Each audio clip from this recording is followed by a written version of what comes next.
പുസ്തകം 17-ാമത്തെ അധ്യായത്തിൽ ഇന്ന് ദൈവത്തിന്റെ വചനത്തിൽ നിന്ന് ദൈവത്തിന്റെ ഒരു നാമം, one of the names of God. The name is El Shaddai, സർവശക്തനായ ദൈവം. വേദപുസ്തകത്തിൽ ദൈവത്തിന് പല നാമങ്ങൾ കൊടുത്തിട്ടുണ്ട്. വലിയവനായ ദൈവത്തെ പരിമിതമായ ബുദ്ധിയുള്ള മനുഷ്യന് മനസ്സിലാക്കുവാൻ ദൈവം ഉപയോഗിച്ചൊരു മാർഗമാണ് വിവിധ നാമങ്ങളിലൂടെ. വേദപുസ്തകത്തിൽ നാമം എന്ന് പറയുമ്പോൾ അതിനർത്ഥമുണ്ട്. ഇന്ന് ആധുനിക കാലത്ത് നാമങ്ങൾക്ക് നമ്മൾ കുഞ്ഞുങ്ങൾക്ക് പേര് കൊടുക്കുമ്പോൾ പ്രത്യേക അർത്ഥമൊന്നും ആകണമെന്നില്ല, റൈം ചെയ്യത്തക്കവണ്ണം നമുക്ക് പേര് കൊടുക്കാറുണ്ട്.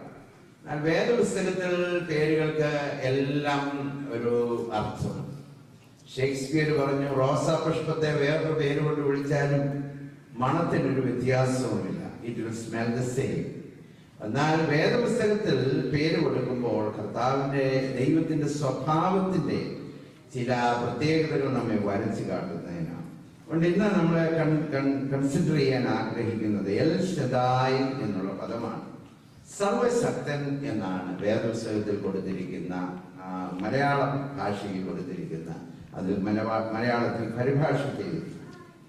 ഇന്ന് ഒരുപക്ഷെ കൂടി വന്നിരിക്കുന്ന നമ്മുടെ ജീവിതാനുഭവത്തിൽ അത് വളരെ അന്വർത്ഥമായി തീരാൻ സാധ്യതയുണ്ട്. ഞാൻ ഇങ്ങനെ വിശ്വസിക്കുന്നു. അബ്രഹാമിനോടുള്ള ബന്ധത്തിലാണ് ഈ പേര് പെടുന്നത്. This name was revealed in relationship to Abraham. അബ്രഹാമിന്റെ വയസ്സ് അവിടെ രേഖപ്പെടുത്തിയിട്ടുണ്ട് 99. സാറായുടെ വയസ്സ് രേഖപ്പെടുത്തിയിട്ടുണ്ട് 90. 100 വയസ്സും 90 വയസ്സുള്ള ഒരു ദമ്പതിമാർക്ക് വെളിപ്പെട്ടതാണ്, പ്രത്യേകിച്ച് അബ്രഹാമിന് വേണ്ടി. അബ്രഹാമിന് പ്രത്യക്ഷനായി എന്നാണ് പറഞ്ഞത്. ജീവിതത്തിന്റെ പ്രത്യേക ഒരു കാലഘട്ടത്തിൽ കൂടി 17-ാമത്തെ അധ്യായം കൊണ്ട് അബ്രഹാമിന്റെ ജീവിതം ആകമാനം തിരിയുക, ഒരു ടേൺ അറൗണ്ട് ആണ് തന്റെ ജീവിതത്തിൽ. വലിയൊരു അനുഗ്രഹത്തിന്റെ ഒരു അനുഭവം നമുക്ക് അവിടെ കാണാനായിട്ട് കഴിയും. ദൈവത്തിന്റെ പരിശുദ്ധാത്മാവ് നമ്മോട് സംസാരിക്കേണ്ടതിന് പ്രാർത്ഥിക്കാം. ഞങ്ങളുടെ വാഴ്ത്തപ്പെട്ട കർത്താവേ, തിരുവചനത്തിൽ കൂടെ ഞങ്ങളോട് സംസാരിക്കണമേ. അടിയന്റെ ആദരത്തെ ശക്തീകരിക്കണം, ഹൃദയത്തെ ശുദ്ധീകരിക്കണം. ഇത് ക്രമീകരിച്ചു നിന്റെ മക്കൾക്കായി സ്തോത്രം. ഇന്ന് കർത്താവെ, ഇതിന്റെ നടുവിൽ കടന്നു വന്ന് ഉദ്ഘാടനം ചെയ്ത ബഹുമാനപ്പെട്ട അച്ഛനായ സ്തോത്രം. ഞങ്ങളുടെ നടുവിലായിരിക്കുന്ന കർത്താവിന്റെ ശ്രേഷ്ഠദാസന്മാർക്കായിട്ട് സ്തോത്രം ചെയ്യും. കൂടി വന്നിരിക്കുന്ന ജനത്തെയും അനുഗ്രഹിക്കണമേ. ദൈവകൃപയോട് സംസാരിക്കാൻ ക്രൂസിന്റെ മറവിൽ അടിയനെ നിർത്തണമേ. ക്രിസ്തു യേശുവിന്റെ നാമത്തിൽ തന്നെ.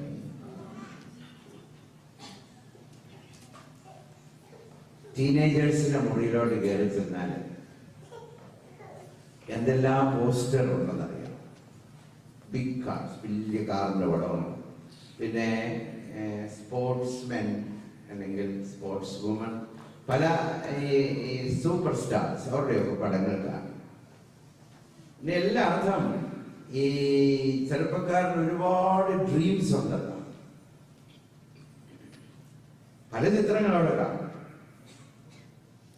Just means that young man has lots of dreams. പ്രായമുള്ളവരുടെ മുറിയിലോട്ട് കയറി ചെന്നാൽ, ഞാൻ ചിന്തിച്ചു, പ്രായമുള്ളവരുടെ മുറിയിലോട്ട് കയറി ചെന്നാൽ എന്തോ കാണും. ഒരു കലണ്ടർ കാണാൻ സാധ്യതയുണ്ട്. അത് വലിയ പടമൊന്നും ഉള്ളതായിരിക്കാൻ സാധ്യതയില്ല. പിന്നെ അതിൽ നോട്ട് ചെയ്യുന്ന ഡേറ്റിൽ കൂടുതലും ഡോക്ടേഴ്സ് അപ്പോയിന്റ്മെന്റ് ആകാനാണ് സാധ്യത. ഇങ്ങനെ പല കാര്യങ്ങൾ അവിടെ കാണും. ഇതിന്റെ അർത്ഥം ആ പ്രായത്തിൽ സ്വപ്നങ്ങൾക്കൊക്കെ എന്തോ ഒരു നഷ്ടം സംഭവിച്ചു. Loss the dream or passion for that dream, ഇതെല്ലാം പോയി. പിന്നെ എങ്ങനെയാണ് ജീവിക്കുന്നു? കോസ്റ്റിംഗ് എല്ലാം എന്നാൽ അങ്ങനെ ഒരു ജീവിതം ജീവിച്ചൊരു മനുഷ്യനായിരിക്കണം അബ്രഹാം എന്ന എന്റെ ചിന്ത. ഇപ്പോൾ ഈ 17-ാമത്തെ അധ്യായം ജീവിതം ആരംഭിച്ചത് അങ്ങനെയല്ല. Abraham started his life with lot of vigor, energy, visions, dreams, ധാരാളം ഡ്രീംസ്.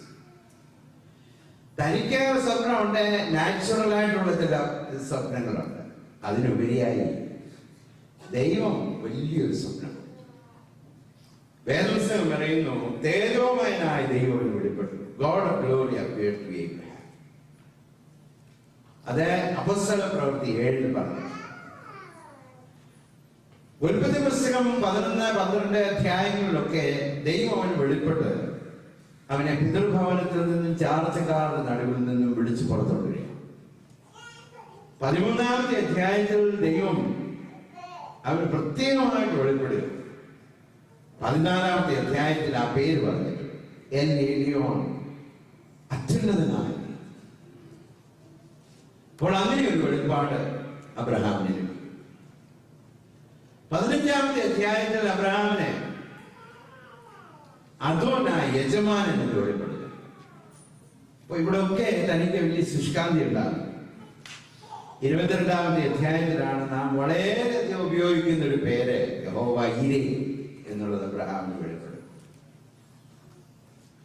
എന്നാൽ ഈ 17-ാമത്തെ അധ്യായത്തിൽ, ഈ 12-ാമത്തെ അധ്യായത്തിൽ നിന്ന് തിരിച്ച് ആ ശുഷ്കാന്തിയൊക്കെ പോയി.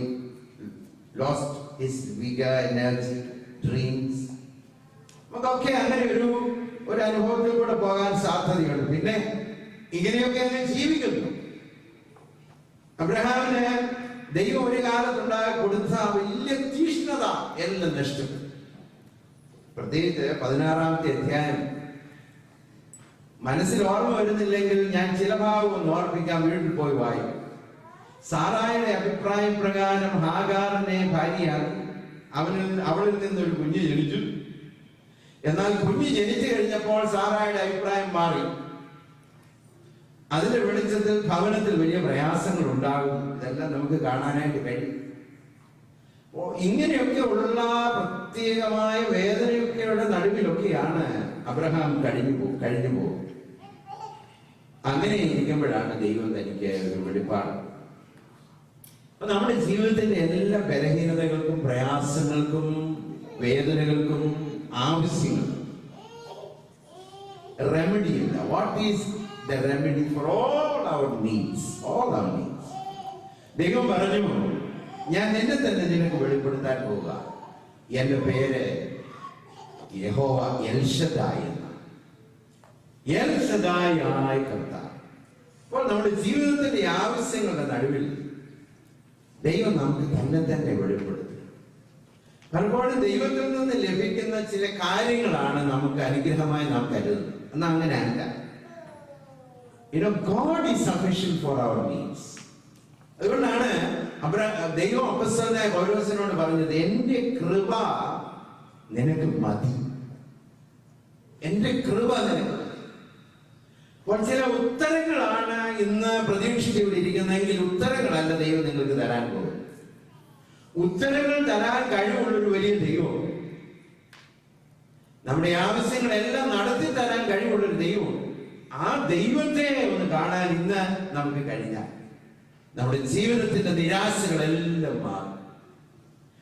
നിശ്ചയമായും 17-ാമത്തെ അധ്യായത്തിന്റെ ആദ്യ ഭാഗങ്ങളിൽ കാണുന്ന അബ്രഹാം അല്ല അവസാന ഭാഗം. അവന്റെ പ്രത്യാശയെല്ലാം ഉണർന്നു, ആശയെല്ലാം ഉണർന്നു. അവൻ സന്തുഷ്ടനായി. കാരണം ദൈവം അവനോട് പറഞ്ഞു, ഞാൻ സർവശക്തിയുള്ള ദൈവം ആകും. ആരാകുന്നു അബ്രഹാം? വിശ്വാസിയാണ്, വിശ്വാസത്തിൽ ഇറങ്ങിയതാണ്. എന്നാൽ അവന്റെ ജീവിതത്തിൽ വന്ന ചില പോരായ്മകൾ ഞാനൊന്ന് സൂചിപ്പിക്കട്ടെ. ദൈവം അവനോട് പറഞ്ഞു, ഞാൻ നിനക്ക് സന്തതിയെ തരും. 15-ാമത്തെ അധ്യായം വായിച്ചു നോക്കണം, അവിടെ പറഞ്ഞിട്ടുണ്ട്. ആ 15-ാമത്തെ അധ്യായത്തിൽ ഇപ്രകാരം പറഞ്ഞു, ഞാൻ നിനക്ക് അവകാശിയെ തരാൻ പോവുക. ഉടനെ പറഞ്ഞു, ദൈവത്തോട് പറഞ്ഞു, അത് എനിക്കറിയാം. ദമസ്കേസുകാരനായ ഏലിയാസർ എന്റെ വീട്ടിലുണ്ട്. അവൻ നല്ല വേലക്കാരനാണ്, വിശ്വസ്തനാണ്, എന്റെ വീട്ടിൽ അവനിതിനെല്ലാം അവകാശിയാകുക. അപ്പോൾ ദൈവം ചിലപ്പോൾ ഉത്തരം തരുമ്പോൾ നമ്മുടെ ഈ ബുദ്ധി കൊണ്ട് ദൈവത്തെ സഹായിക്കുന്ന ഒരു പദ്ധതിയുണ്ട്. ദൈവം തന്നിരിക്കുന്ന ബുദ്ധിക്കായിട്ട് ദൈവത്തിന് സ്തോത്രം.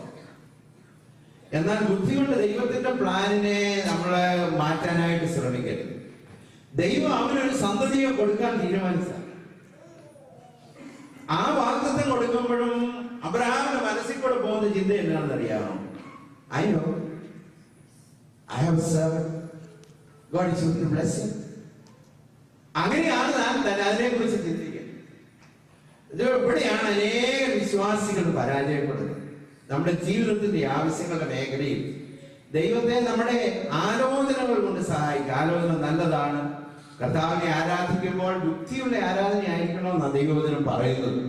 എന്നാൽ നമ്മുടെ ഇന്റലക്ട് ഒക്കെ ദൈവത്തിന്റെ ആ വലിയ വിശുദ്ധത്തിന് കീഴ്പ്പെടണം, എങ്കിൽ മാത്രമേ ഒക്കൂ. രണ്ട്, അബ്രഹാം ഓർത്തു ദൈവത്തെ ഒന്ന് സഹായിച്ചാൽ എന്താ? ജഡം കൊണ്ടൊന്ന് സഹായിച്ചു. അതാണ് ഹാഗാറിനെ സ്വീകരിച്ചത്. അത് വലിയൊരു ആപത്തായി വിപത്തായി തീർന്നു. ഇതെല്ലാം അബ്രഹാമിന്റെ ജീവിതത്തിലെ ഫെയിലിയറാണ്, സംശയിച്ചൊരു മനുഷ്യനാണ്. അത് മാത്രമല്ല, അബ്രഹാമിനെ 17-ാമത്തെ അധ്യായത്തിൽ കാണുന്നത് a man with absolutely no power, ഒരു ശക്തിയില്ല, ഒരു ബലവുമില്ല, no power. വേറെ രീതിയിൽ ഞാൻ പറയാം, വഴികളെല്ലാം അടഞ്ഞു, ആശയെല്ലാം അടഞ്ഞു. 100-ാമത്തെ വയസ്സിൽ എന്തോ പ്രത്യാശയാണ്. When you are 100, what's the hope? All the physical strength is gone. ഒന്നുമില്ല. അതിന്റെ വെളിച്ചത്തിലാണ് അബ്രഹാം നിൽക്കുന്നത്. അപ്പോൾ ഇന്ന് ഈ ദൂത് വരുമ്പോൾ ഒരുപക്ഷെ നമുക്കുള്ളതായി എല്ലാ വാതിലും അടഞ്ഞു, ആശയെല്ലാം തീർന്നു, ഹോപ്പ് ഒന്നുമില്ല. അങ്ങനെ വരുമ്പോൾ ദൈവത്തിനൊരു ഉത്തരവുണ്ട്. അങ്ങനെ വരുമ്പോൾ ദൈവം തരുന്ന ഉത്തരമാണ്, എന്റെ പേര് എൽശദായ്, സർവ ശക്തനായ ദൈവം ആകും. എല്ലാ ചാൻസും അവസാനിച്ചു എന്ന് അബ്രഹാം ചിന്തിച്ചപ്പോൾ ദൈവം കൊടുത്ത പേരാണ്, എന്നെ വെളിപ്പെടുത്തി കൊടുത്തു. ഇബ്രാഹിം വേറൊരു തോൽവി കൊടുത്തു. 17-ാമത്തെ അധ്യായത്തിന്റെ 18-ാമത്തെ വാക്യത്തിൽ ദൈവത്തോട് പറയുന്ന ഒരു കാര്യം. ദൈവം പറഞ്ഞു, ഞാൻ നിനക്ക് സന്താനത്തെ തരാൻ പോവാ, അനുഗ്രഹിക്കാൻ പോവാ, രാജാക്കന്മാരിൽ നിന്ന് ഉത്ഭവിക്കാൻ പോവാ. അബ്രഹാം ദൈവത്തോട് പറഞ്ഞു, ഈ തമാശ ഒന്നും പറയേണ്ട, ഒരു കാര്യം ചെയ്താൽ മതി. ഈ ഇസ്മയിൽ നിന്റെ മുമ്പാകെ ജീവിച്ചിരുന്നാൽ അത്രയും ചെയ്താൽ ഞാൻ സംതൃപ്തൻ. ദൈവം വലിയ കാര്യങ്ങൾ പറയുമ്പോൾ ചിലപ്പോൾ നമ്മളെങ്ങനെ അഭിചിന്തിക്കുന്നതെന്നറിയാം. ഇത്രയൊക്കെ ഇങ്ങനെയൊക്കെ നടന്നൊന്ന് പോയാൽ മതി.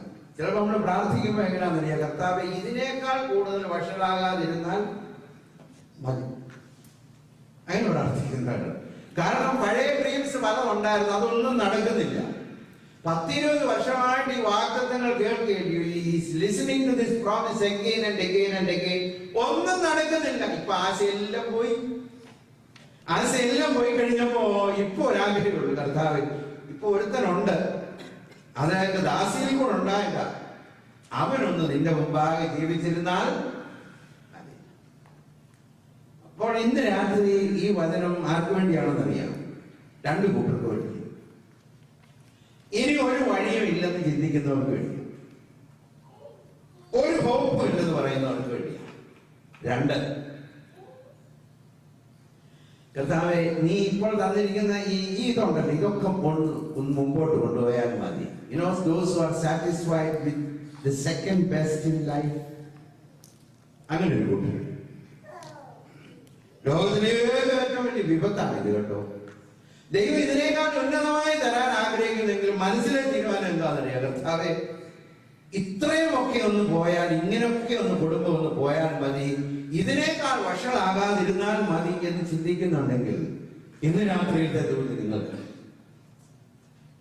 ദൈവം ഇപ്രകാരമല്ലേ ചെയ്യുന്നത്. എന്റെ പേര് എൽശദായ് എന്നാണ്. എന്താ എൽശദായ്? ദൈവം എന്തുകൊണ്ടാണ് ഈ മനുഷ്യന് അബ്രഹാമിന് ഈ പേര് കൊടുക്കുന്നത്? എൽ എന്ന വാക്കിലാണ് ദൈവത്തെ വേദപുസ്തകത്തിന്റെ ആദ്യ താളുകളിൽ അറിയുന്നത്. എല്ലാത്തിനെയും സൃഷ്ടിക്കുന്ന ദൈവം ഏലോഹീം ശക്തനാണല്ലോ. ഇല്ലായ്മയിൽ നിന്നുള്ളതുപോലെ വിളിച്ചു വരുത്തണമെങ്കിൽ ദൈവം ശക്തനാണ്, ഇല്ലയോ? ഒന്നുമില്ലായ്മയിൽ, ശൂന്യതയിൽ നിന്ന് എല്ലാത്തെയും വിളിച്ചു വരുത്തിയത് ദൈവമാണെന്നാണ് അപ്പോസ്തലനായ പൗലോസ് പറയുന്നത്. The creator God is powerful. അത് മാത്രമല്ല, എബ്രായ ലേഖകൻ പറയുന്നു, ഈ സൃഷ്ടിച്ച ലോകത്തെയും അഖിലാണ്ടത്തെയും തന്റെ വചനത്താൽ വഹിക്കുന്നു. ഞാൻ ആ വാക്യം വായിക്കുമ്പോഴൊക്കെ അങ്ങ് സന്തോഷിക്കും. ഇവിടെ ഒരു സാറ്റലൈറ്റ് വിട്ടേച്ച് കൺട്രോൾ ചെയ്തിരിക്കും. ചിലപ്പോൾ അത് കൺട്രോൾ വിട്ടു പോവുകയും ചെയ്യും. ഈയിടെ ഒരെണ്ണം അവർ താഴെ ഇറക്കുകയും ചെയ്യും. അത് വീണാൽ എവിടെ വീഴുമെന്ന് വലിയ ഉറപ്പുമില്ല. ഇത്രയും ബുദ്ധിമാന്മാരാ. എന്നാൽ ആകാശം മുഴുവൻ, ശൂന്യത മുഴുവൻ താൻ നക്ഷത്രങ്ങളെ വാരി എറിഞ്ഞേച്ച് അതിന്റെ ദിക്ക് തെറ്റാതെ അതിനെ നിയന്ത്രിക്കുന്നത് ആരാണെന്നറിയാം? ഏലോഹീം, ശക്തനായ ദൈവമാണ്. വേദപുസ്തകത്തിൽ വെളിപ്പെടുന്ന ദൈവമാണ് ശക്തനായ ദൈവം. എത്ര വലിയവനായ ദൈവം! എന്നാൽ അബ്രഹാമിന് വെളിപ്പെടുന്നത് ആ ദൈവം മാത്രമല്ല, നീ അത്ഭുതം പ്രവർത്തിക്കുന്ന ദൈവമാകുന്നു 77-ാം സങ്കീർത്തനത്തിൽ ഏലോഹീം എന്നുള്ള പേര് കൊണ്ട് ഉപയോഗിച്ചിട്ടുണ്ട്. എന്നാൽ ഇവിടെ പറഞ്ഞിരിക്കുന്ന എൽ ശദ്ദായ്, സർവശക്തൻ. ഷാദേ എന്ന വാക്കിൽ നിന്ന് 2-3 അർത്ഥങ്ങളുണ്ട്. ഒന്ന്, അനുഗ്രഹിക്കുന്നവൻ എന്നൊരു പ്രത്യേക മീനിങ്. 48 പ്രാവശ്യം എൽ ശദ്ദായ് ഉപയോഗിച്ചതിൽ 31 പ്രാവശ്യം ഇയ്യോബിന്റെ പുസ്തകത്തിലാണ് അനുഗ്രഹിക്കുന്നവനായിട്ടായിരിക്കും. എന്ന് മാത്രമല്ല, സംതൃപ്തി നൽകുന്നവൻ എന്നൊരു വാക്ക്. എന്നാൽ ഇവിടെ കൊടുത്തിരിക്കുന്ന വാക്കിന് ഒരു പ്രത്യേക അർത്ഥമാണ്. ഒരു വ്യാഖ്യാതാവ് പറഞ്ഞിരിക്കുന്നത് സർവ ശക്തൻ. ശ്രദ്ധിച്ചിരുന്നോണ്ട്, ഏലോഹീം പ്രകൃതിയിൽ പ്രവർത്തിക്കുന്ന ദൈവമാണ്. അപ്പോൾ ഒരു മുന്തിരിയിൽ നിന്ന് ഒരു മുന്തിരിച്ചെടിയിൽ നിന്ന് ഒരു മുന്തിരിക്കുല ഉണ്ടാകുമ്പോൾ അത് ദൈവത്തിന്റെ വലിയൊരു അത്ഭുതമാണ്. നമ്മുടെ ജീവിതം തന്നെ, നമ്മുടെ ലൈഫ് തന്നെ വളരുന്നുണ്ട്. ദൈവത്തിന്റെ ഒരു അത്ഭുതമാണ്. നമ്മൾ പറയാതെ പ്രകൃതിയിൽ നടക്കുന്നതാണ്. പ്രകൃതിയിൽ എല്ലാം നടക്കണമെന്നില്ല. അല്പം ചിന്തിച്ചാൽ മനസ്സിലാകും. നാച്ചുറലായിട്ട് നടക്കേണ്ടതെല്ലാം നാച്ചുറലായി നടക്കണമെന്നില്ലല്ലോ. എന്നാൽ നടക്കുന്നതിന്റെ കാരണം എന്താണെന്നറിയാമോ? ദൈവം അതിന്റെ പിന്നിലുള്ളത് കൊണ്ടാണ്. God is behind it. എന്നാൽ പ്രകൃതിയിൽ പ്രവർത്തിക്കുന്ന ശക്തനായ ദൈവം വളരെ മീനിങ് ആണ്. എന്നാൽ ശ്രദ്ധിക്കുക, എൽ ശദ്ദായ് എന്ന് പറയുമ്പോൾ അതിനകത്ത് ഇപ്രകാരം ഒരു മീനിങ് ആണ്. ദൈവത്തിന്റെ ഹിതമെങ്കിൽ, ആ വാക്ക് നിങ്ങൾ അടിവരയിട്ടോ, ദൈവത്തിന് ഹിതമെങ്കിൽ പ്രകൃതിയിലേക്ക് കടന്ന് അതിന് വിരോധമായി പ്രവർത്തിപ്പാനും ശക്തനായ ദൈവമാണ് നമ്മുടെ ദൈവം. ഒന്നുകൂടെ ഞാൻ പറയട്ടെ, പ്രകൃതിയിൽ പ്രവർത്തിക്കുന്ന ദൈവം നാച്ചുറലായിട്ട് പ്രവർത്തിക്കേണ്ട ചില മാർഗങ്ങളൊക്കെ ഉണ്ട്, ഇല്ലയോ? എന്നാൽ അതിൽ പ്രവർത്തിക്കുന്ന ദൈവം തനിക്ക് ഹിതമെന്ന് തോന്നിയാൽ ആ നേച്ചറിലേക്ക് പ്രവേശിച്ച് അതിന് വിരുദ്ധമായി പ്രവർത്തിപ്പാനും ശക്തനായ ദൈവം. അതുകൊണ്ടാണ് സൂര്യ അവിടെ നില്ലെന്ന് കൽപ്പിച്ചപ്പോൾ, യോശുവ കൽപ്പിച്ചപ്പോൾ ദൈവം അതിന് പിന്നിൽ പ്രവർത്തിച്ച്. പ്രകൃതിയിൽ സൂര്യൻ ചലിക്കേണ്ടതാണ്, അല്ലെ ഭൂമി ചലിക്കേണ്ടതാണ്. എന്നാൽ ആ ചലനം നിന്നതിന്റെ കാരണം, അല്ലെങ്കിൽ അതിനൊരു വ്യത്യസ്തത വരുത്തിയതിന്റെ കാരണം, നേച്ചറിൽ പ്രവർത്തിപ്പാൻ കഴിവുള്ള ദൈവം മാത്രമല്ല, ദൈവത്തിന് ഹിതമെങ്കിൽ അതിന് വിരോധമായി, അതിന്റെ ആ പോക്കിന് 180 ഡിഗ്രി വിരുദ്ധമായി പ്രവർത്തിപ്പാനും ശക്തിയുള്ള എൽ ശദ്ദായ്, സർവ ശക്തനാണ്. അപ്പോൾ ഈ പേര് ആർക്ക് വെളിപ്പെട്ടു എന്നുള്ളതിന് മീനിങ് ഉണ്ടില്ലയോ? 100-ലും 90-ലും പ്രകൃതിയിൽ എന്താ വ്യത്യാസം? 100-ഉം 90-ഉം ആകുമ്പോൾ പ്രകൃതിയിൽ ഒരു പ്രത്യാശയില്ല. പ്രകൃതിക്ക് ഒന്നും തരാനുമില്ല. പ്രകൃതിയിൽ ഒന്നും സാധ്യവുമില്ല. അബ്രഹാമിനോട് പറയുന്ന വാക്കുകളുടെ അർത്ഥം, അബ്രഹാമേ, ഞാൻ എൽ ശദ്ദായാണ്, എനിക്ക് ഹിതമെങ്കിൽ നിന്റെ പ്രകൃതി സഹജമായ ജീവിതത്തിലേക്ക് പ്രവേശിച്ച് പ്രകൃതിക്ക് വിരുദ്ധമായി പ്രവർത്തിപ്പാൻ കഴിവുള്ള ദൈവമാണ് ഞാൻ. അവൻ സർവ ശക്തനായ ദൈവമാണ്. അപ്പോൾ അബ്രഹാമിന് ഒന്നാമത് വെളിപ്പെട്ടത് അതാ, God who is almighty. 2, അതിൽ നിന്ന് അബ്രഹാമിന് ഉണ്ടാകുന്ന രണ്ടാമത്തെ പ്രതികരണം, ഇത് മനസ്സിലാക്കണം. ശക്തനായ ദൈവം, സർവശക്തനായ ദൈവം, എന്നെ അനുഗ്രഹിക്കാൻ കഴിവുള്ള ദൈവം, എന്നെ സംതൃപ്തിപ്പെടുത്താൻ കഴിവുള്ള എൽ ശദ്ദായ്. അപ്പോൾ ജീവിതത്തിന്റെ ആവശ്യത്തിന് ഈ ദൈവത്തെ കാണണം. 2, അബ്രഹാം ഈ ദൈവത്തെ കണ്ടു കഴിഞ്ഞപ്പോൾ ദൈവം അവനോട് ആവശ്യപ്പെട്ടത് നമ്മുടെ സ്വന്തം പ്ലാനിൽ നിന്ന് വ്യതിചലിക്കണം. Stop continuing in your own plan. ദൈവത്തിന് പ്രവർത്തിക്കണമെങ്കിൽ നമ്മുടെ സ്വന്തം പ്ലാൻ നിർത്തിവിടണം. ഇസ്മയില് മതി, ഇസ്മയില് മതി, ഇസ്മയില് മതി, ഇസ്മയില് മതി എന്ന് വെക്കുന്ന ആ പദ്ധതിയെ നാം ഉപേക്ഷിക്കണം. അനേകരുടെ ജീവിതത്തിൽ ദൈവത്തിന് പ്രവർത്തിക്കാൻ കഴിയാത്തതിന്റെ കാരണം എന്താണെന്നറിയാമോ? ഞാനും നിങ്ങളും ദൈവത്തിന്റെ പദ്ധതിയിലല്ല, നമ്മുടെ സ്വന്തം പദ്ധതിയിൽ മുൻപോട്ട് പോയിക്കൊണ്ടിരിക്കുക. ദൈവത്തിന് പ്രവർത്തിക്കണമെങ്കിൽ നമ്മുടെ സ്വന്തം പദ്ധതിക്ക് ഫുൾ സ്റ്റോപ്പ് ഇടണം. മുമ്പോട്ടുള്ള അധ്യായങ്ങൾ വരുമ്പോൾ 21-ാമത്തെ അധ്യായത്തിൽ ഇസ്മായിലിനെ പറഞ്ഞയക്കുന്നത് നമുക്ക് കാണാനായിട്ട് കഴിയും. So God is to work, we have to put a stop to our own plans. അബ്രഹാമിനോട് ദൈവം പറഞ്ഞു, നീ അത് കണ്ടിന്യൂ ചെയ്യുന്നത് നിർത്തി വെക്കണം. പലപ്പോഴും അതിന് നാം ഒരുക്കമുള്ളവരല്ല. നമ്മുടെ സ്വന്തം പദ്ധതി, our own plans. അനേകർക്കും ദൈവത്തിന്റെ വലിയ അനുഗ്രഹം, ഞാൻ ഒന്നുകൂടെ ആവർത്തിച്ച് പറയട്ടെ, ദൈവത്തിന്റെ വലിയ അനുഗ്രഹത്തിൽ നിന്നും ഞാനും നിങ്ങളും, സർവശക്തനാൽ അസാധ്യമായ ഒന്നുമില്ലല്ലോ, സർവശക്തന്റെ വലിയ അനുഗ്രഹത്തിൽ നിന്ന് ഞാനും നിങ്ങളും മാറി നിൽക്കുന്നതിന്റെ കാരണം നമ്മുടെ സ്വന്തം പദ്ധതി, ഓൺ പ്ലാൻ. ഇന്ന് രാവിലെ ഞങ്ങൾ ഒരുമിച്ച് ചിന്തിച്ചപ്പോൾ ഒരു കാര്യം ചെയ്തു. പലപ്പോഴും നമ്മുടെ പ്ലാനിൽ ദൈവത്തിന്റെ അനുഗ്രഹത്തിന് വേണ്ടിയാണ് നാം പ്രാർത്ഥിക്കുന്നത്. We want God's blessing on our plans. ദൈവത്തിന്റെ പദ്ധതി അതല്ല. ദൈവത്തിന്റെ പദ്ധതി നാം ആവശ്യപ്പെടുകയാണ് ആവശ്യം. അപ്പോൾ സർവശക്തനായ ദൈവം എനിക്ക് നിങ്ങൾക്കും വെളിപ്പെടണമെന്നുണ്ടെങ്കിൽ നമ്മുടെ ജീവിതത്തിൽ ഞാൻ നിങ്ങൾ ഉണ്ടാക്കി വെച്ചിരിക്കുന്ന കൊച്ചു ചെറിയ പദ്ധതികൾ അത് നാം ഒന്ന് അവസാനിപ്പിക്കണം. ഈസി അല്ല, പ്രയാസമാണ്. എന്നാൽ ദൈവത്തിന്റെ ഒരു അത്ഭുതവും അത്യത്ഭുതവും കാണാൻ ആഗ്രഹിക്കുന്ന നാം, you really desire God's miracle in your life, God's blessing in your life, we have to go through this step. ഈ പടിയിൽ കൂടെ പോയേ. അപ്പോൾ ഇന്ന് രാത്രിയിൽ കേൾക്കുന്ന നിങ്ങളുടെ ജീവിതത്തിൽ ഇതൊന്ന് അപ്ലൈ ചെയ്യും. ദൈവത്തിന്റെ ഹിതം അറിഞ്ഞിട്ടും ഘടകവിരുദ്ധമായി ജീവിക്കുന്ന ജീവിത വഴികൾ നിന്നുകൊണ്ട് ദൈവത്തിന്റെ അനുഗ്രഹത്തിന് വേണ്ടി കാത്തിരിക്കുന്നെങ്കിൽ ഇന്ന് രാത്രി നമ്മുടെ സ്വന്തം പദ്ധതി അവസാനിക്കും. അവിടെയാണ് ദൈവം ആഗ്രഹിച്ചത്. 3, കാത്തിരിക്കാനുള്ള സന്മനസ്സുണ്ടാകും. അബ്രഹാമിനെ ഇപ്പോൾ പറഞ്ഞിട്ടും വീണ്ടും കാത്തിരിക്കേണ്ടി വന്നു. Waiting is A difficult. വിശ്വാസത്തിന്റെ വലിയൊരു പ്രഖ്യാപനം ഞാൻ നിങ്ങൾ നടത്തുന്നത് കാത്തിരിപ്പിലാണ്. കർത്താവിനെ വിശ്വസിക്കുന്നു എന്ന് പലപ്പോഴും ഞാൻ നിങ്ങൾ വെളിപ്പെടുത്തുന്നത് കാത്തിരിക്കുന്ന അനുഭവത്തിലാണ്. Most of the time we are in a hurry. 25 വർഷം കാത്തിരുന്നാൽ പോരെ എന്ന് ചിന്തിക്കുമായിരിക്കും. ദൈവം ചിലപ്പോൾ അതിലധികം കാത്തിരിക്കും, ഇരുത്തുന്ന അനുഭവത്തിലേക്ക് കൊണ്ടുവരും. Hurry will never help you. Hurry will only hurt you. Look into the life of Jacob, who was in a hurry always. He missed God's blessing many a times. ദൈവത്തിന്റെ അനുഗ്രഹം നമുക്ക് നഷ്ടപ്പെടുന്നതിന്റെ കാരണം നമ്മുടെ തത്രപ്പാട്.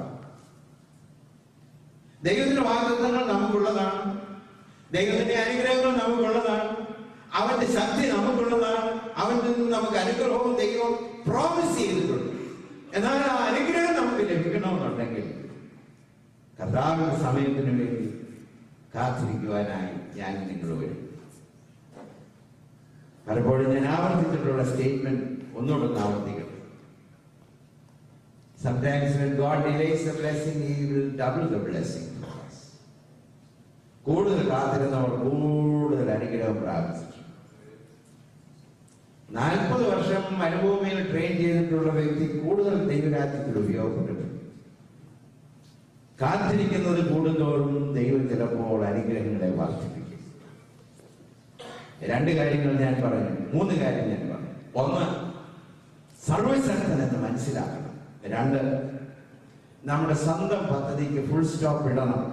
3, ദൈവത്തിന്റെ സമയത്തിന് വേണ്ടി കാത്തിരിക്കണം. 4, ദൈവത്തെ വിശ്വസിക്കണം. ബിലീവ്. ഇനി ഞാൻ പറയുന്ന വാക്കുകൾ നിങ്ങൾ ശ്രദ്ധയോടുകൂടി ഈ വിശ്വസിക്കുക എന്ന് പറഞ്ഞാൽ സംശയമില്ലാതിരിക്കുക എന്നാണോ?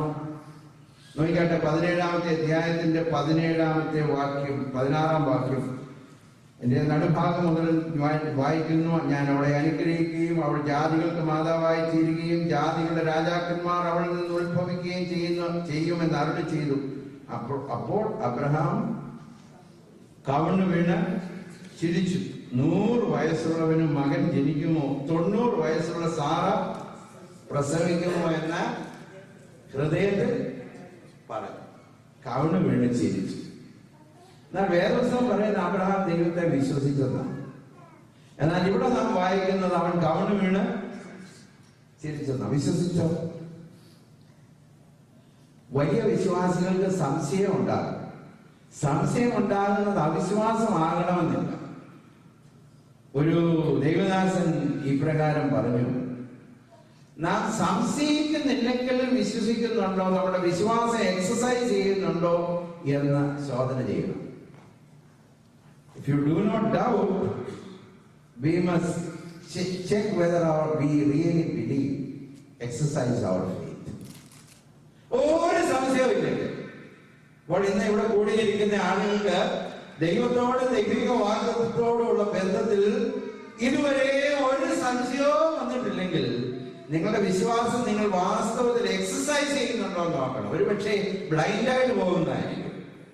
വിശ്വാസത്തെ വാസ്തവമായി എക്സസൈസ് ചെയ്യുന്നവർക്ക് ചിലപ്പോൾ സംശയം ഉണ്ടാകും. ഞാൻ വേദപുസ്തകത്തിൽ തന്നെ ഒരു ഉദാഹരണം തരാം. ഇതാ ലോകത്തിന്റെ പാപത്തെ ചുമന്നൊഴിക്കുന്ന ദൈവത്തിന്റെ കുഞ്ഞാടെന്ന് വിരൽ ചൂണ്ടി കാണിച്ചു കൊടുത്ത യോഹന്നാൻ സ്നാപകൻ കാരാഗ്രഹത്തിന്റെ ഉള്ളിൽ കടന്നപ്പോൾ തനിക്കൊരു സംശയം. കർത്താവിന്റെ അടുക്കൽ ആളെ അയച്ചു ചോദിച്ചു, ഗുരു, വരുവാനുള്ളവൻ നീയാണോ അതോ ഞങ്ങൾ വേറൊരു വേണ്ടി കാത്തിരിക്കണം? അതുകൊണ്ട് അറിയാതെ തിരിച്ചു പോയെങ്കിൽ നാം ഭയപ്പെടേണ്ട കാര്യമില്ല. സംശയിക്കുന്നത് കൊണ്ട് തെറ്റില്ല. എങ്കിലും അവന് വീണ് ചിരിച്ചെങ്കിലും ആശയ്ക്ക് വിരോധമായി ആശയോടെ ദൈവത്തെ വിശ്വസിച്ചു. ചിരിച്ചുവെങ്കിലും അവന്റെ പ്രത്യാശ ഏറ്റവും വലുതാണ്. ചിരിച്ചു പോകും. ചിലപ്പോൾ ദൈവം പറയുന്ന ചില കാര്യങ്ങൾ, നമ്മോട് പറയുന്ന ചില കാര്യങ്ങൾ നമ്മെ ഒരു പക്ഷേ നമ്മുടെ ഹൃദയത്തിൽ സംശയങ്ങൾ ഉളവാക്കിയെന്ന് വരും. 1984 കർത്താവിന്റെ സുവിശേഷ വേലയ്ക്ക് വേണ്ടി വിളിച്ചപ്പോൾ 87 ധാരാളം സംശയങ്ങൾ എന്റെ മനസ്സിൽ. കാരണം എന്റെ ജീവിതവും എന്റെ കഴിവോ എന്റെ താലന്തും എന്റെ പഠനവും ഇതെല്ലാം വെച്ച് നോക്കുമ്പോൾ ഇതുമായിട്ട് യാതൊരു യോജിപ്പില്ല. അങ്ങനെ വരുമ്പോൾ ഇതെങ്ങനെ നടക്കും? അബ്രഹാം കവിണ്ണു വേണ്ടി ചിരിച്ചു. ഒരുപക്ഷെ എന്റെ ഹൃദയത്തിൽ ധാരാളം സംശയങ്ങളുണ്ട്. അതുകൊണ്ട് സംശയങ്ങൾ വന്നതുകൊണ്ട് ഭാരപ്പെടേണ്ട കാര്യമില്ല. എന്നാൽ സംശയങ്ങളുടെ മീതെ വിശ്വസിക്കാൻ നമുക്ക് കഴിയണം. വിശ്വസിച്ചു എന്നുള്ളത് 5-ാമത്തെ കാര്യം നോക്കാട്ടെ. എങ്ങനെ വിശ്വസിച്ചു? Abraham acted on faith. എങ്ങനെ അറിയാം? 1-2 കാര്യങ്ങൾ പറയാൻ ശ്രദ്ധിച്ചോളൂ. 17-ാമത്തെ അധ്യായത്തിൽ അബ്രഹാമിനോട് ഇപ്രകാരം പറഞ്ഞു. 3-ാമത്തെ വാക്യത്തിൽ ഇപ്രകാരം പറഞ്ഞു. 4-ാമത്തെ വാക്യം, എനിക്ക് നിന്നോടൊരു നിയമമുണ്ട്, നീ ബഹുജാതികൾക്ക് പിതാവാകും. ഇനി നിന്നെ അബ്രാം എന്നല്ല വിളിക്കേണ്ടത്, ഞാൻ നിന്നെ ബഹുജാതികൾക്ക് പിതാവാക്കിയിരിക്കുക, നിന്റെ പേർ അബ്രഹാം. അബ്രഹാം ദൈവത്തെ വിശ്വസിച്ചോ? വേദപുസ്തകത്തിൽ നിന്ന് ഞാൻ ചിന്തിക്കുന്നു വിശ്വസിച്ചു. കാരണം പിന്നീട് അബ്രഹാം എന്ന് രേഖപ്പെടുത്തിയിട്ടേ ഇല്ല. ആ നിമിഷം മുതൽ പേരെങ്ങനാന്നറിയാമോ? അബ്രഹാം. ഇനി ഞാൻ ഭാവനയിൽ നിന്ന് പോവുക. എന്റെ ചിന്തയിൽ നിങ്ങളുടെ ഭാവനയിൽ കാണുന്നത്, ദൈവം ഈ വെളിപ്പാട് കൊടുത്തതിന് ശേഷം അബ്രഹാം പിറ്റേ ദിവസം വഴിയെ കൂടെ പോകുമ്പോൾ പഴയ ആളുകളെ ഒന്ന് വിളിച്ചു കാണും, അബ്രഹാമേ. അപ്പോൾ അബ്രഹാം അവിടെ നിന്നേറ്റ് പറഞ്ഞു, മേലാൽ എന്നെ അങ്ങനെ വിളിക്കരുത്. ഇനി ഇന്നു മുതൽ എന്നെ എങ്ങനെ വിളിക്കണം? അബ്രഹാം. ഇപ്പൊ ചിരിച്ചത് ആരാന്നറിയാം? ഇപ്പൊ ചിരിച്ചത് അവരാ. കാരണം എന്താണെന്നറിയാം? അബ്രഹാം എന്ന പദത്തിന്റെ അർത്ഥം എക്സോൾട്ടഡ് ഫാദർ എന്നാണ്, മാന്യനായ പിതാവ്. അബ്രഹാം എന്ന് പറയുന്ന വാക്കിന്റെ അർത്ഥം എന്താണെന്നറിയാമോ? ബഹുജാതികളുടെ. അപ്പോൾ വഴിയെ പോകുമ്പോൾ അബ്രഹാമെ എന്ന് വിളിച്ചപ്പോൾ ഇനി മേലാൽ ഇങ്ങനെ വിളിക്കരുത്, അബ്രഹാം എന്നെ വിളിക്കാമെന്ന് പറഞ്ഞപ്പോൾ ഒരു പുത്രൻ പോലും, ഒരു സന്താനം പോലും ഇല്ലാത്ത മനുഷ്യൻ ഇങ്ങനെ പേര് പറയുമ്പോൾ ആരാ ചിരിക്കുന്നതെന്ന് അറിയാമോ? കേൾക്കുന്ന കേൾവിക്കാർ ചിരിക്കും. വിശ്വസിച്ചു എന്നുള്ളതിന് തെളിവ് പറയാൻ പോവാ. പലപ്പോഴും ദൈവത്തെ വിശ്വസിക്കുന്നു എന്ന് ലോകത്തിന്റെ മുമ്പിൽ വെളിപ്പെടുത്തുന്നത് ലോകത്തിന്റെ മുമ്പിൽ ഭോഷത്വമായ ചില വിഷയങ്ങളിൽ കൂടാ. നാം ചെയ്യുന്ന കാര്യങ്ങൾ ദൈവം പറയുന്നത് ചെയ്യുമ്പോൾ ലോകത്തിന് അത് ഭോഷത്വം എന്ന് തോന്നും. ഭോഷത്വം എന്ന് തോന്നുന്ന പ്രവൃത്തി ചെയ്യുന്ന ആരാന്നറിയാവോ? ആരാ? ഭോഷൻ ഇല്ലയോ? അപ്പോൾ വേറൊരു വിധത്തിൽ പറഞ്ഞാൽ ലോകത്തിന്റെ മുമ്പിൽ ആരായിട്ട് തോന്നുന്നു? ഭോഷനായിട്ട് തോന്നുന്നു. അനേകരും ദൈവത്തിന് വേണ്ടി മരിക്കാൻ തയ്യാറാണ്. So many are, willing to die for the Lord, but only few are willing to be fool for God. ദൈവത്തിന് വേണ്ടി ഭോഷനായിട്ട് നിൽക്കുന്ന എത്ര പേരുണ്ടെന്നറിയാം? വളരെ ചുരുക്കം പേരേ ഉള്ളൂ. സാക്ഷിക്കാത്ത എന്തുകൊണ്ടാണെന്നറിയാം? ശക്തമായി ദൈവരാജ്യത്തിൽ മുന്നോട്ട് വരാത്തതിന്റെ കാര്യം എന്താണെന്നറിയാം? മറ്റുള്ളവരെ ചിന്തിക്കും. വിശ്വസിക്കുന്നെങ്കിൽ കർത്താവ് പറയുന്ന കാര്യം ലോകത്തിന് ഭോഷത്വം എന്ന് തോന്നിയാലും, ഭോഷത്വമായതൊരു ഭോഷനെ പോലെ പ്രവർത്തിക്കേണ്ടി വന്നാലും, എന്റെ ദൈവം പറഞ്ഞത് ഞാൻ വിശ്വസിക്കുന്നു എന്ന് പറഞ്ഞ് ചെയ്യാനുള്ള കഴിവ്, അതാണ് വിശ്വാസം. നോഹയുടെ കാര്യം ചിന്തിച്ചു നോക്കിയിട്ടുണ്ട്. ഒരു തുള്ളി വെള്ളം പോലും ഭൂമിയുടെ പരപ്പിൽ വീഴാത്തപ്പോൾ ഞാൻ പലപ്പോഴും പറയും, ഒരു കൊച്ചുവെള്ളം ഉണ്ടാക്കിയിരുന്നേലും മതിയായിരുന്നു. എന്നാൽ ഇത്ര വലിയൊരു പെട്ടകം ഉണ്ടാക്കണമെങ്കിൽ നാട്ടുകാർ മുഴുവൻ ഭോഷനെ വിളിച്ചു കാണുമെന്നാണ് എന്റെ വിശ്വാസം. എന്താ വിശ്വാസം എന്നറിയാം? ദൈവം പറയുന്നത് ചോദ്യം ചെയ്യാതെ വിശ്വസിച്ച് കാലെടുത്ത് വെച്ചാൽ നോഹയെ അനുഗ്രഹിച്ചതുപോലെ ദൈവം നമ്മെ വിശ്വസിച്ചു. എങ്ങനെ അറിയാം? പേര് മാറ്റി. 2, ദേശത്തെ എല്ലാം നോക്കിയിട്ട് പറഞ്ഞു ഇതിന്റെ സന്താനത്തിനുള്ളതെന്ന് പറഞ്ഞു. അന്ന് മുതൽ അബ്രഹാം വിശ്വസിച്ചതായിരുന്നു വിശ്വാസം. 3, തലമുറയെ അനുഗ്രഹിക്കുമെന്ന് പറഞ്ഞു അബ്രഹാം ദൈവത്തെ വിശ്വസിച്ചു. ആ വാഗ്ദത്തം നല്ല വാഗ്ദത്തമാണ്. ഈ തലമുറയെ അനുഗ്രഹിക്കുമെന്ന് തലമുറയെ കാണാത്തവരോട് പറയുമ്പോൾ അത് വിശ്വസിക്കണമെങ്കിൽ വലിയ വിശ്വാസമായിട്ട്. തലമുറയെ അനുഗ്രഹിക്കുമെന്ന് പറയുമ്പോൾ വിശ്വസിക്കുന്നെങ്കിൽ വലിയ ദൈവകൃപയാണ്. കാരണം എന്താണെന്നറിയാം? നാം പോയാലും ദൈവം നിൽക്കുന്നു, നാം പോയാലും ദൈവത്തിന്റെ വാഗ്ദത്തം നിൽക്കുന്നെങ്കിൽ തലമുറ അനുഗ്രഹിക്കപ്പെടും. നാം പോയാലും ദൈവത്തിന്റെ അനുഗ്രഹം നിലനിൽക്കുന്നെങ്കിൽ നിശ്ചയമായും തലമുറ അനുഗ്രഹിക്കും. Abraham believed God. 5 കാര്യം ഞാൻ പറഞ്ഞു. വലിയവനായി വെളിപ്പെട്ടു. 2, സ്വന്തം പ്ലാൻ നിർത്തിവെച്ചു. ദൈവത്തിന് വേണ്ടി കാത്തിരുന്നു. ദൈവത്തെ വിശ്വസിച്ചു എന്ന് പ്രവൃത്തിയാൽ തെളിയിച്ചു. ദൈവത്തെ അനുസരിച്ചു. ഈ വാക്യം വേദപുസ്തകമുള്ളവരെല്ലാം എടുക്കണം. 23-ാമത്തെ വാക്യം വേഴ്സ് 22 ചേർത്ത് വായിക്കുന്നു. ദൈവം അബ്രഹാമിനോട് അരുളി ചെയ്ത് തീർന്ന ശേഷം അവനെ വിട്ട് കയറിപ്പോയി. അടുത്ത വാക്ക് ശ്രദ്ധിക്കുക. അനന്തരം, ഡിലേയില്ല, അനന്തരം അബ്രഹാം തന്റെ മകനായ ഇസ്മായേലിനെയും തന്റെ വീട്ടിൽ ജനിച്ച സകല ദാസന്മാരെയും താൻ വിലയ്ക്ക് വാങ്ങിയവരെയൊക്കെയും അബ്രഹാമിന്റെ വീട്ടിലുള്ള സകല പുരുഷന്മാരെയും കൂട്ടി ദൈവം തന്നോട് കൽപ്പിച്ചതുപോലെ അവിടെ അക്കരയർമ്മത്തെ, അടുത്ത വാക്ക് ശ്രദ്ധിച്ചോ, അന്ന് തന്നെ പരിച്ഛേദന കഴിച്ചു. ചില വാക്കുകൾ ശ്രദ്ധിക്കുക. 1, അനന്തരം അബ്രഹാമിന്റെ മകനായ ഇസ്മായേലിനെയും തന്റെ വീട്ടിൽ ജനിച്ച സകല ദാസന്മാരെയും, ആ വാക്ക് നിങ്ങൾ വിട്ടുപോകരുത്. സകല ദാസന്മാരെയും അബ്രഹാമിന്റെ വീട്ടിലുള്ള സകല പുരുഷന്മാരെയും കൂട്ടി ദൈവം തന്നോട് കൽപ്പിച്ചതുപോലെ അവരുടെ അഗ്രചർമ്മത്തെ, അടുത്ത പദം, അന്ന് തന്നെ വിശ്വസിച്ചു എന്നുള്ളതിന് തെളിവ് എന്നാന്നറിയാം? അനന്തരം സകലരെയും 2 ദിവസം കഴിഞ്ഞല്ല, അന്ന് തന്നെ അബ്രഹാം ദൈവത്തെ വിശ്വസിച്ചു എന്ന് ദൈവത്തിന്റെ മുമ്പിൽ വെളിവാകുന്ന നമ്മുടെ അനുസരണത്തിന്റെ പടികളിൽ കൂടെ. എവിടെ അനുസരണമുണ്ടോ വിശ്വസിച്ചു എന്ന് ദൈവത്തിന് മുമ്പിൽ വെളിപ്പെടുത്തി. അബ്രഹാം ദൈവത്തെ വിശ്വസിച്ചു എന്ന് അറിയാം. അന്ന് തന്നെ that very day പരസ്യം കഴിച്ചു. അപ്പോൾ ഇത്ര വലിയവനായ ദൈവം, ശക്തനായ ദൈവം അല്ല, സർവശക്തനായ ദൈവം, നമ്മുടെ ജീവിതത്തിന്റെ സകല ആവശ്യങ്ങൾക്കും മതിയായവനായ ദൈവം, നമ്മെ നടത്തുന്ന ദൈവം, പരിപാലിക്കുന്ന ദൈവം, ഇന്ന് ഏത് ആവശ്യത്തോടുകൂടെ വന്നാലും നമുക്ക് വേണ്ടി വെളിപ്പെടുന്ന ഒരു ദൈവമുണ്ട്. ആ ദൈവത്തിന്റെ പേര് സർവശക്തൻ. അവൻ മതിയായ പ്രവർത്തിപ്പാൻ നല്ലവൻ, വല്ലവൻ കൂടിയാണ്. എന്നാൽ വിശ്വസിക്കുന്നു. ആശയ്ക്ക് വിരോധമായി ആശയോടെ ദൈവത്തെ വിശ്വസിക്കും. ഏഴാമത്തെ ഒരു വഴിയുണ്ട്.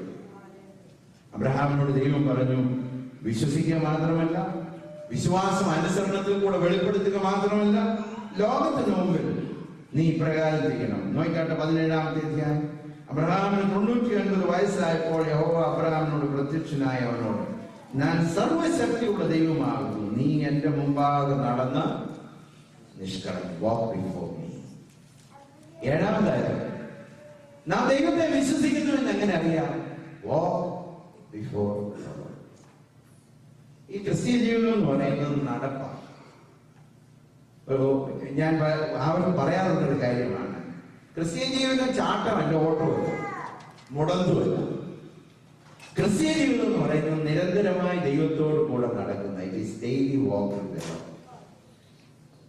ദൈവത്തെ വിശ്വസിച്ചു എന്നറിയുന്നത് എങ്ങനെയാണെന്നറിയാം. അബ്രഹാമിനോട് ദൈവം പറഞ്ഞു, നീ എന്റെ മുമ്പാകെ നടക്കണം. എങ്ങനെ നടക്കണമെന്ന് പറഞ്ഞു? നിഷ്കളങ്കനായി ദൈവത്തോടുകൂടെ നടക്കുന്ന സന്തോഷമല്ലേ? ഹാനോക്ക് ദൈവത്തോടുകൂടെ നടന്നു. ദൈവത്തോടുകൂടെ നടക്കുന്നതിൽ സംതൃപ്തി ഉണ്ടെന്ന എന്റെ വിശ്വാസം. ദൈവത്തോടുകൂടെ നടക്കുന്നതിൽ കൂട്ടായ്മ ഉണ്ടെന്ന എന്റെ വിശ്വാസം. ദൈവത്തോടുകൂടെ നടക്കുന്നെങ്കിൽ നിശ്ചയമായി എത്തിച്ചേരുന്ന ഒരു സ്ഥലമുണ്ടെന്ന എന്റെ വിശ്വാസം. എല്ലാവരുടെയും കൂടെ നടന്നാൽ ഇത് മൂന്നും കിട്ടണമെന്നില്ല. You know, if you walk with the Lord, there is fellowship. If you walk with the Lord, there is satisfaction. If you walk with the Lord, there is a destiny, and a beautiful destination. എത്ര നല്ലൊരു സ്ഥലമാണ്. ആരോ ദൈവത്തോടുകൂടെ നടന്നു, പിന്നെ അവനെ കണ്ടില്ല, ദൈവം അവനെ എടുത്തുകൊണ്ടു എന്നാണ് പറയുന്നത്. അപ്പോൾ ഏഴാമത് പറഞ്ഞിരിക്കുന്നത്, സർവശക്തനായ ദൈവത്തെ നമുക്ക് വേണ്ടി വെളിപ്പെടുത്തുമ്പോൾ പ്രതികരിക്കുന്നത് വിശ്വാസത്താൽ. കർത്താവെ, ഞാൻ വിശ്വസിക്കുന്നു. ആശയ്ക്ക് വിരോധമായി എന്റെ ലോജിക്കും എന്റെ മനസ്സൊന്നും അത് സമ്മതിക്കുന്നില്ലെങ്കിലും ഞാൻ നിന്നെ വിശ്വസിക്കുന്നു, ഞാൻ നിന്നെ വിശ്വസിക്കുന്നു. ആശയ്ക്ക് വിരോധമായി ആശയോടെ വിശ്വസിക്കുന്നു. ഞാൻ നിന്റെ മുമ്പാകെ നടക്കണമെന്നുണ്ട് ചില കണ്ടീഷൻ. കൂടെ നടക്കണം. പ്രത്യേകം ശ്രദ്ധിക്കണം. ഞാൻ എന്നും രാവിലെ നടക്കുന്ന ആളാണ്. തിരുവല്ലായി നടക്കുമ്പോൾ എന്നും നടക്കുന്നതുകൊണ്ട് കൂടെ നടക്കുന്ന ഒരുപാട് പേരുണ്ട്. എന്നാൽ ചിലരുടെ കൂടെ നടക്കാൻ എനിക്ക് വലിയ താല്പര്യമില്ല.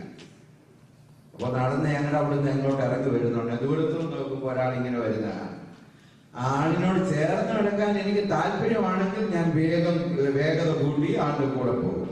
വലിയ താല്പര്യമില്ലെങ്കിൽ ഞാൻ റൂട്ട് ഒന്ന് മാറും. കാരണം ഒരേ ഐക്യതയുടെ ആത്മാവില്ലെങ്കിൽ നടപ്പ് അത്ര സന്തോഷമല്ല. അപ്പോൾ കൂടെ നടക്കണമെങ്കിൽ കൂടെ നടക്കുന്ന ആളിൽ സന്തോഷിക്കണം, ഇല്ലയോ? ആവർത്തിച്ച് പറയട്ടെ. If you have to walk with a person, if you want to walk with a person, you might delight in that person. If you cannot delight in that person, you cannot walk with that person.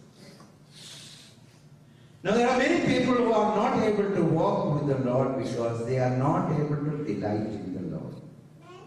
ദൈവത്തിൽ സന്തോഷിക്കാൻ കഴിയാത്ത ആളുകൾക്ക് ദൈവത്തോട് കൂടെ നടക്കാനൊക്കത്തില്ല. ലോകം പ്രമോദമായിട്ടിരിക്കുന്ന ഒരു വിശ്വാസിക്ക് ദൈവത്തോട് കൂടെ നടക്കാനൊക്കത്തില്ല. കഴിഞ്ഞ നാളുകളിൽ നമ്മുടെ വിശ്വാസ ജീവിതത്തിൽ വന്നിട്ടുള്ള പോരായ്മ അതായിരിക്കും. 6 ദിവസം 5 ദിവസം ദൈവത്തിൽ സന്തോഷിക്കുകയല്ല, ലോകത്തിൽ സന്തോഷിച്ച് 7-ാം ദിവസം ദൈവത്തോടുകൂടെ നടക്കണമെന്ന് തീരുമാനിച്ചാൽ അസാധ്യമായ കാര്യമാണ്. ദൈവത്തോടുകൂടെ നടക്കണമെങ്കിൽ ദൈവത്തിൽ പ്രമോദിക്കണം. അബ്രഹാമേ, നീ എന്നിൽ സന്തോഷിക്കണം. നിനക്ക് ആവശ്യങ്ങൾ പലതുണ്ട്, ഞാനത് നടത്തി തരാൻ മതിയായിരുന്നു. ദൈവം ഒരു പ്രോമിസ് കൊടുത്തു. ദൈവത്തിന്റെ പ്രോമിസസ് മാറ്റമൊന്നുമില്ല. ആകാശം ഭൂമിയും കൂടി ഇടിഞ്ഞു മാറിയാലും ദൈവത്തിന്റെ വാഗ്ദത്തങ്ങൾക്ക് ഒരു വ്യത്യാസമില്ല. നീ എന്റെ മുമ്പാകെ നടക്കണം, walk with me. ദൈവത്തോടു കൂടെ നടക്കണം. രണ്ട്, നടക്കണമെങ്കിൽ നടക്കുന്ന ആളുടെ ഡയറക്ഷനിൽ നടക്കണം, ഇല്ലയോ? കൂടെ നടക്കുന്ന ആൾ വടക്കോട്ടാണ് നടക്കുന്നെങ്കിൽ തെക്കോട്ട് നടക്കാൻ തീരുമാനിച്ചാൽ ആളുടെ കൂടെ നടക്കാൻ ഒക്കത്തില്ല. അനേകർക്കൊക്കെ ഈ കൂടെ നടക്കാൻ കഴിയാത്തതിന്റെ കാരണം എന്താണെന്നറിയാം? ദൈവം പോകുന്ന ഡയറക്ഷനിൽ പോകാൻ നമുക്ക് മനസ്സില്ല. No, if you cannot walk in the direction in which God goes, we cannot walk with the Lord. Living in the will of God. ദൈവത്തിന്റെ ഇഷ്ടത്തിൽ ജീവിക്കാൻ താല്പര്യപ്പെട്ടെങ്കിലേ ദൈവത്തോടു കൂടെ നടക്കാനുള്ളൂ. ഇന്ന് രാത്രി ഈ വചനത്തിന്റെ വെളിച്ചത്തിൽ ഞാൻ ആധികാരികമായി പറയട്ടെ, സർവശക്തിയുള്ള ദൈവം, ശക്തനല്ല, സർവശക്തിയുള്ള ദൈവം. ശ്രദ്ധിക്കുക, പ്രകൃതിയിൽ നിങ്ങൾക്ക് വേണ്ടി പ്രവർത്തിപ്പാൻ കഴിവുള്ളവൻ മാത്രമല്ല, തനിക്ക് തിരുവിഷ്ടമായ പ്രകൃതിയുടെ നിയമങ്ങളെ തിരുത്തി പ്രവർത്തിപ്പാൻ കഴിവുള്ള സർവശക്തനായ ദൈവം നമ്മുടെ ദൈവം. എന്നാൽ അവനോട് ആ പ്രവർത്തനം നമുക്ക് ലഭിക്കണമെന്നുണ്ടെങ്കിൽ വിശ്വസിച്ച് അവനോട് കൂടെ നടക്കണം. ദൈവത്തിന്റെ ഇഷ്ടം, ദൈവേഷ്ടം അറിഞ്ഞിട്ടും മറുതലിക്കുന്നവരുണ്ട്. ലിവിങ്സ്റ്റന്റെ പ്രാർത്ഥന എനിക്ക് വലിയ ഇഷ്ടമാണ്. പ്രകാരം God's will, nothing more, nothing less and nothing else. അങ്ങനെ പ്രാർത്ഥിക്കാൻ കഴിഞ്ഞാൽ നമ്മൾ എല്ലാവരും അനുഗ്രഹിക്കും.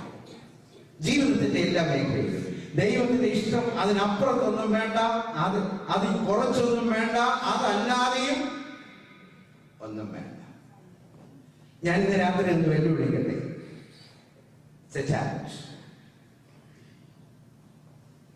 Will you say that prayer to the Lord tonight? God's will, Lord, your will, nothing more, nothing less and nothing else. അത് പറയാൻ കഴിയുമെങ്കിൽ എന്റെ ദൈവം ശക്തനല്ല, എന്റെ ദൈവം സർവശക്തനാണ്. ജീവിതത്തിൽ ഏത് ആവശ്യങ്ങളിലും ഇറങ്ങി പ്രവർത്തിപ്പാൻ എന്റെ ദൈവം മതിയായവൻ. പ്രകൃതിയിൽ പ്രവർത്തിക്കുന്നവൻ മാത്രമല്ല, അസാധ്യമെന്ന് കരുതുന്ന പ്രശ്നങ്ങൾ ഉണ്ടെങ്കിൽ, ഡോറുകൾ പലതും അടഞ്ഞിട്ടുണ്ടെങ്കിൽ, സാധ്യതകളൊന്നുമില്ലെന്ന് മനസ്സിൽ തോന്നുന്നെങ്കിൽ, ഇനിയും ദൈവമേ ഒരു വഴിയുമില്ല എന്ന് ചിന്തിച്ച് ജീവിതത്തിന്റെ സ്വപ്നങ്ങളെല്ലാം മാറി ഒരു വിധത്തിൽ ഇരുളടഞ്ഞ മൊഴിയുമായി ജീവിക്കുന്ന ആളുകളാണ് ഇന്ന് രാത്രി ശ്രദ്ധിക്കുന്നതെങ്കിൽ ദൈവത്തിന് നമുക്കൊരു വാഗ്ദത്തമുണ്ട്. ഞാൻ ശക്തിയുള്ള ദൈവം മാത്രമല്ല, ഞാൻ സർവശക്തിയുള്ള ദൈവമാണ്.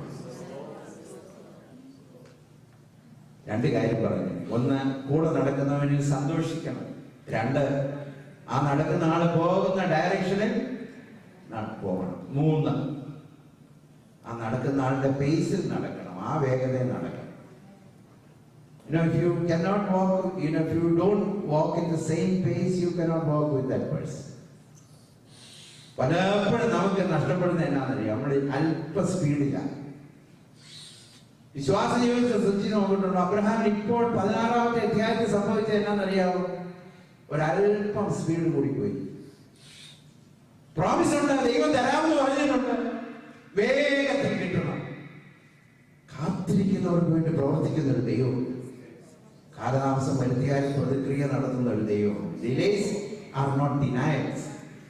താമസിക്കുന്നത് കൊണ്ട് തരത്തില്ലെന്നല്ല, താമസിച്ചാൽ നമുക്ക് വേണ്ടി പ്രവർത്തിക്കുന്ന ഒരു കർത്താവ്. ദൈവത്തിന്റെ അതേ വേഗതയിൽ നടക്കാൻ തീരുമാനിച്ചാൽ നിശ്ചയമായി നമുക്ക് വേണ്ടി പ്രവർത്തിക്കും. അബ്രഹാമേ, നീ എന്റെ മുമ്പാകെ വലിയവനായ ദൈവം വെളിപ്പെട്ടു.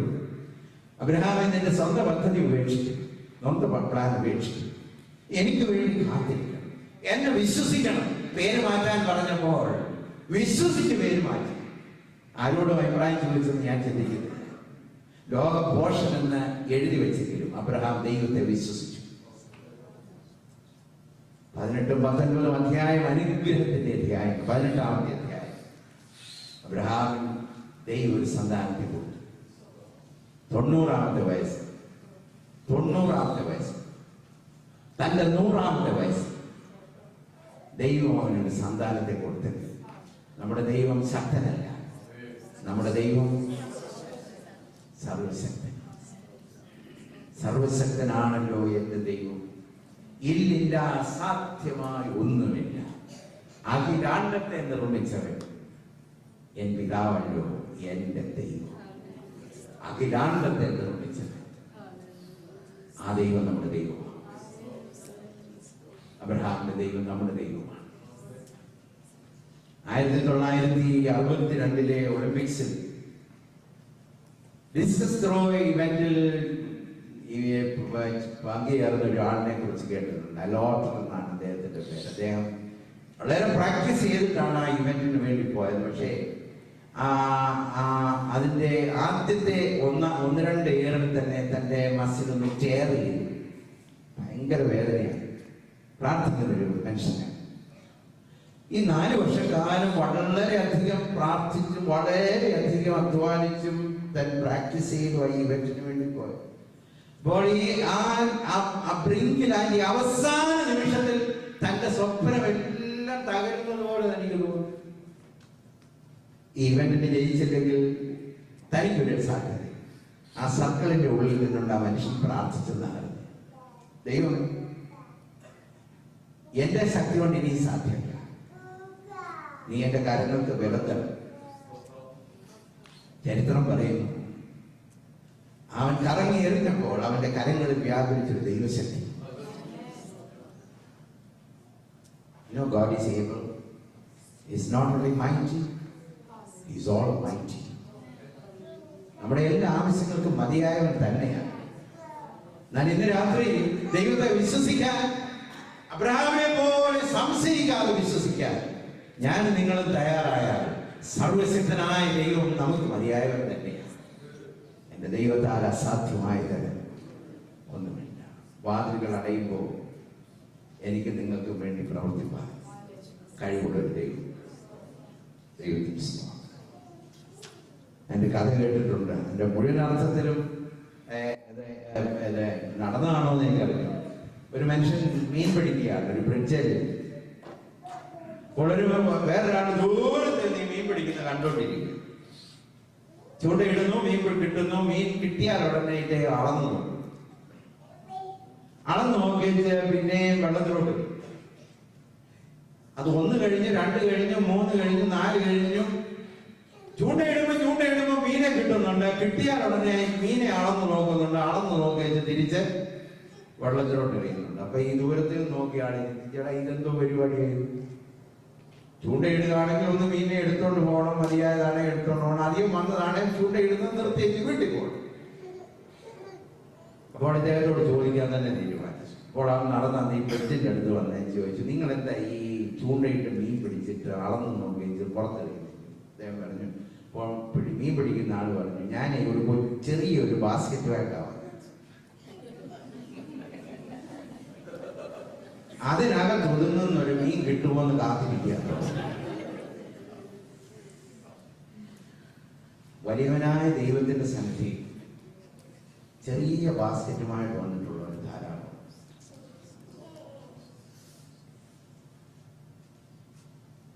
ദൈവത്തെ വിശ്വസിക്കാൻ പോഷകമെന്ന് ലോകം പറയും. ഒരുപക്ഷെ നാട് മുഴുവൻ കളിയാക്കും.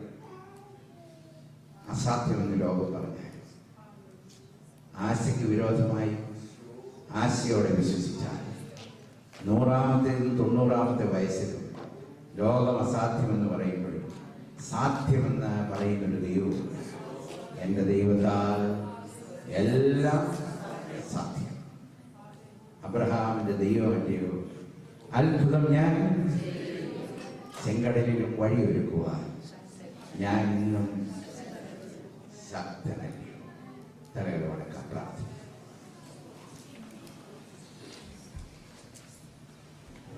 കർത്താവിന്റെ രാത്രി നിങ്ങളെ കൊണ്ടുവന്നതിന് പ്രത്യേകമായ ഉദ്ദേശം, ഒരുപക്ഷേ ജീവിതത്തിന്റെ സ്വപ്നങ്ങളെല്ലാം നഷ്ടപ്പെട്ടു. ജീവിതം ഒരു സാധാരണ അനുഭവമായി മാറി. ജീവിതത്തിന്റെ എക്സൈറ്റ്മെന്റ് എല്ലാം പോയി. ജീവിതത്തിന് യാതൊരു എക്സൈറ്റ്മെന്റും ഇല്ല. കർത്താവിനോട് കൂടെ ജീവിക്കുന്നത് സന്തോഷമാണെന്നാണ് തിരുവചനം പറയുന്നത്. But you have lost all the excitement of life.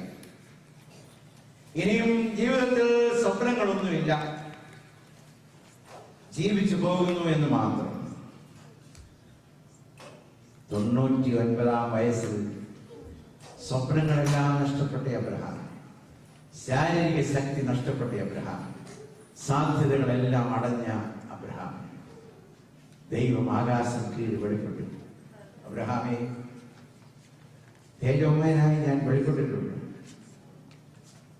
അത്യുന്നതനായി വെളിപ്പെട്ടിട്ടുണ്ട്. എന്നാൽ ഇന്ന് രാത്രി നിനക്ക് വേണ്ടി വെളിപ്പെടുന്നു.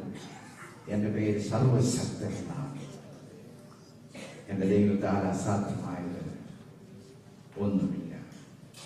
കർത്താവെ, വിശ്വസിക്കാൻ ഇന്ന് രാത്രി കൃപ തരണമേ എന്ന് പ്രാർത്ഥിക്കുന്നു. വിശ്വസിക്കുമ്പോൾ പോഷത്വമെന്ന് ലോകത്തിന്റെ മുമ്പിൽ തോന്നിയാൽ പോഷനാകേണ്ടി വന്നാലും പോഷനായി നിൽക്കാനുള്ള ദൈവകൃപയ്ക്ക് വേണ്ടി പ്രാർത്ഥിക്കണം.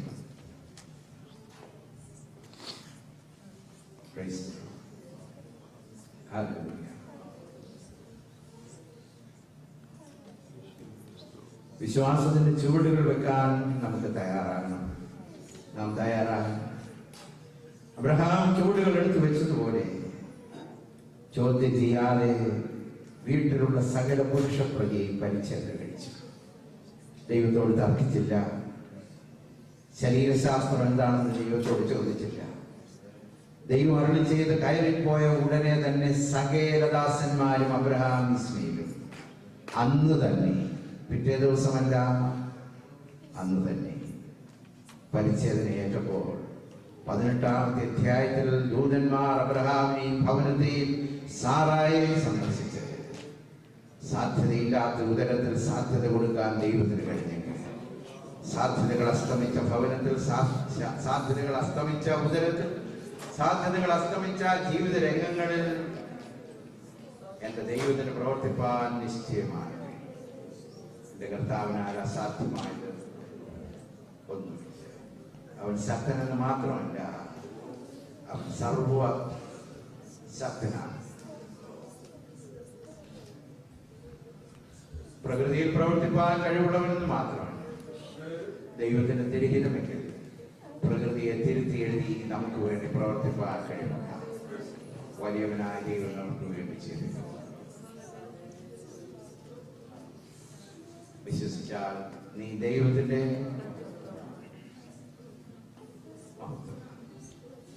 കർത്താവെ വിശ്വസിക്കാൻ കൃപ തരണമെന്ന് പ്രാർത്ഥിക്കാം. നമ്മുടെ ജീവിതത്തിന്റെ ഏത് ആവശ്യത്തിനും എന്റെ ദൈവം മതിയായവൻ തന്നെയാണ്.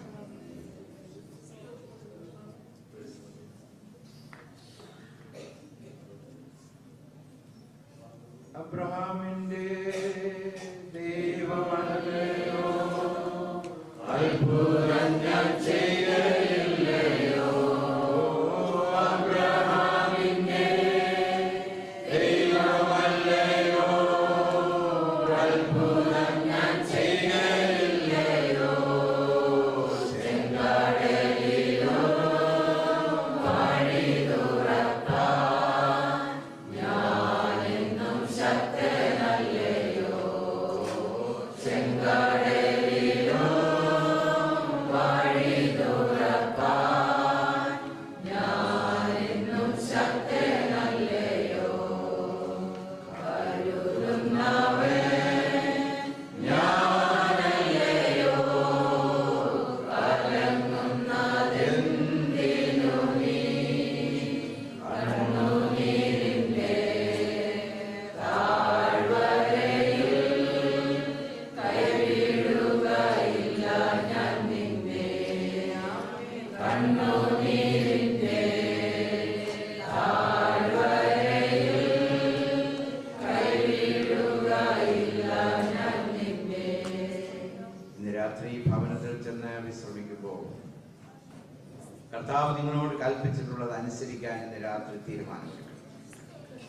ദൈവത്തിന്റെ ഇഷ്ടത്തിന് കീഴ്പ്പെടുവാൻ, കർത്താവ് കൽപ്പിച്ചത് ചെയ്യുവാൻ, ചോദ്യം ചെയ്യാതെ അനുസരിക്കുവാൻ, മനഃപൂർവ്വമായി അനുസരിക്കുവാൻ, ഉടനടി അനുസരിക്കുവാൻ തീരുമാനിച്ചാൽ അബ്രഹാമിന്റെ ദൈവം നമ്മുടെ ദൈവം കൂടെയാണ്. എന്റെ ദൈവം മതിയായവൻ തന്നെയാണ്. കർത്താവെ, ഇന്ന് രാത്രി വിശ്വസിച്ച് അസാധ്യതകളുടെ നടുവിൽ സാധ്യതകളുടെ വഴികൾ കണ്ടെത്തുവാൻ കർത്താവെ ഇന്ന് രാത്രി സഹായിക്കണമേ. നമുക്ക് മനഃപൂർവ്വമായി പ്രാർത്ഥിക്കാം. ഇന്ന് രാത്രി നാം ഒരുങ്ങുന്നുവെങ്കിൽ വരുന്ന ദിവസങ്ങളിൽ ദൈവത്തിന്റെ വിവിധ നാമങ്ങൾ പഠിക്കുമ്പോൾ അതിൻ്റെ അനുഗ്രഹങ്ങൾ പ്രാപിപ്പാൻ ദൈവം നമുക്ക് കൃപ തരും. എൻ്റെ ദൈവം മതിയായവൻ തന്നെയാണ്. കർത്താവേ, ഇന്ന് നീ എന്നോട് കൽപ്പിച്ചത് ചെയ്യുവാൻ, വരുന്ന ദിവസങ്ങളിൽ നിന്ന് വാസ്തവമായ അനുഗ്രഹങ്ങൾ പ്രാപിക്കുവാൻ കർത്താവെ ഒരു ചെറിയ കൊട്ടയുമായി വരാനല്ല, നീ തരുന്ന വലിയ അനുഗ്രഹം തന്നെ ഏറ്റുവാങ്ങി മടങ്ങിപ്പോകുക. നീ തരുന്ന നന്മകളും നീ തരുന്ന വാഗ്ദത്തങ്ങളും അനുസരിച്ച് ജീവിപ്പാൻ കർത്താവെ, നിന്റെ വാഗ്ദത്തത്തിൽ ആശ്രയിച്ച് ജീവിപ്പാൻ കൃപ തരണമേ എന്ന് നമുക്ക് പ്രാർത്ഥിക്കാം. ജീവിതത്തെ ദൈവത്തിന്റെ കരത്തിലേക്ക് സമർപ്പിച്ചുകൊണ്ട് പ്രാർത്ഥിക്കാം.